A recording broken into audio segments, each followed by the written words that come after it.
A lot of this work has to do with using the word I. To what does the word I refer? Does it refer to the body? Does it refer to the mind, the emotions? Is it some invisible spiritual essence? What is it? We call that identification, attributing the meaning of I. I usually use the term reality to refer to what's absolute, the truth of who we are. So the terms truth, being, and reality all refer to the same essence. They have slightly different connotations.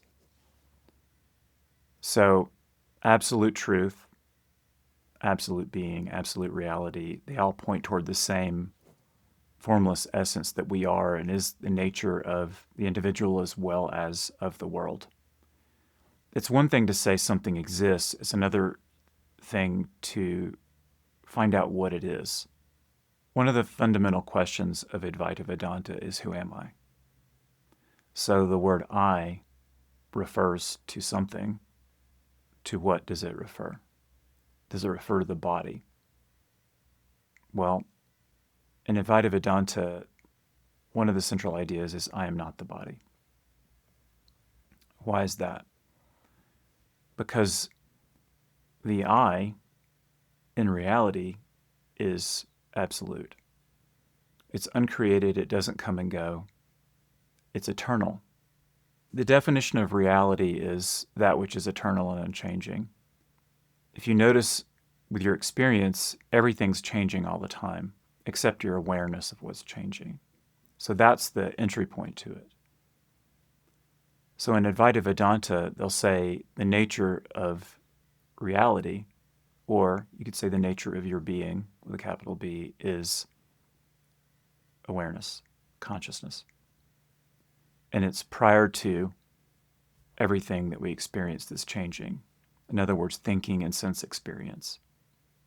And I've said this before, but how we usually know things is through thinking and through sense experience. I can see it, I can touch it, feel it, smell it, taste it, something like that. Or I can think about it. I can focus on it with my mind, and that's how I know the world. There's nothing wrong with that except we assume that who we are, in other words, that to which the word I refers, is something that changes. So it's the body, for example. I am the body. That's considered an illusion because if the I that we are is truly eternal and unchanging, well, it can't be the body because the body is temporary and changing all the time. Well, is it my emotions? Well, your emotions are changing all the time too. So is your thinking. So everything that we experience changes, but to whom does that arise? The awareness that we are does not change. It is aware of what's changing. So what does existence mean? Literally from the Latin, existence means to stand out. So usually we know things through our thinking and our sense experiencing by having a sense experience and some kind of concept about it. And it's a kind of grasping. Like I grasp a concept or I can understand what something is.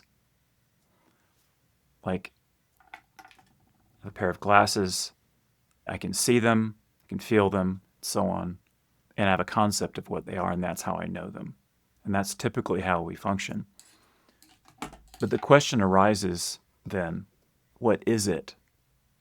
It's like, well, then I describe what my sense experience was and what my thinking about it was. Those glasses were created in a factory. The minerals were dug up and smelted and refined. The steel elements of it, the glass, all of it was honed, polished, shaped, and assembled in a factory and came to be known as what we call glasses.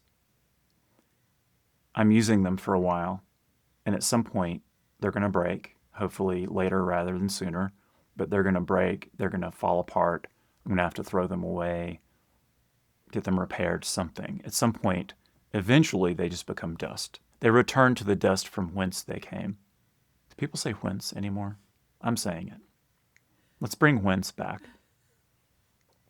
So our physical body is like that. There was a time it didn't exist, and then it was born, it arose, if you will, lived for a while. It's still living. I mean, this one is for now. At some point, it's going to decline, and then it's going to return to the dust. Every thought I have arises and, in a sense, returns to whence it came.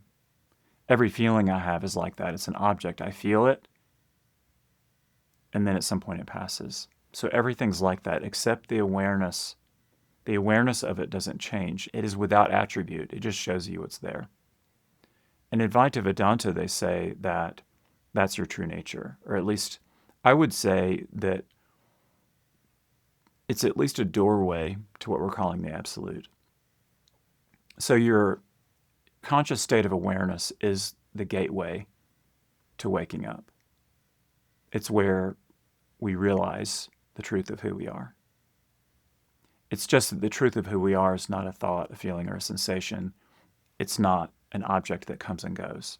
It's the witness of all of that.